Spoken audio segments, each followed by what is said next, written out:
అబ్బా చీమ కుట్టింది. ఏదో పాములాగా చెప్పావు. ఆఫ్టర్ ఆల్ చిన్న చీమ. నో చీమ అని తీసి పడేయకు. మా బామ్మ ఎప్పుడు ఒక మాట చెప్పేది, పుట్టినవాడికి మరణం తప్పదు, మరణించిన వాడికి జన్మం తప్పదు అని. అది చెప్పింది మీ బామ్మ కాదు, గీతలో కృష్ణుడు చెప్పాడు.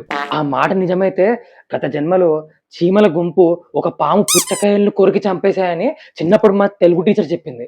అప్పుడు చనిపోయిన పామే ఇప్పుడు చీమల మీద రివెంజ్ తీసుకోవడం కోసం చీమలా పుట్టి ఉంటే పాము చీమ అయి ఉంటే చీమ పామై ఉంటుంది. కానీ చీమల మీద రివెంజ్ తీసుకోవాలని పాముకుంటే పాము మళ్ళీ పాములా పుట్టి చీమలను చంపాలి, కానీ చీమలా పుట్టడం ఏంటి? పాము మళ్ళీ పాములా పుడితే చీమలు మళ్ళీ చంపేస్తాయని ఇట్స్ గాడ్స్ ప్లాన్ రా.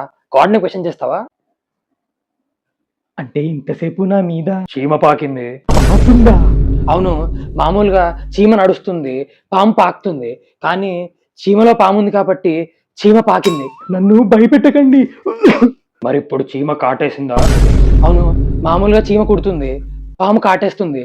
అంటే నన్ను చీమలో ఉన్న పాము కాటేసింది.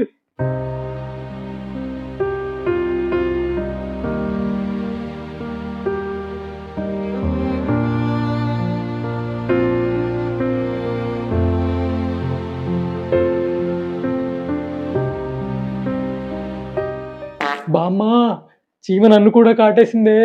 నా మీద కూడా ఏదో పాకుతోంది బాబోయ్.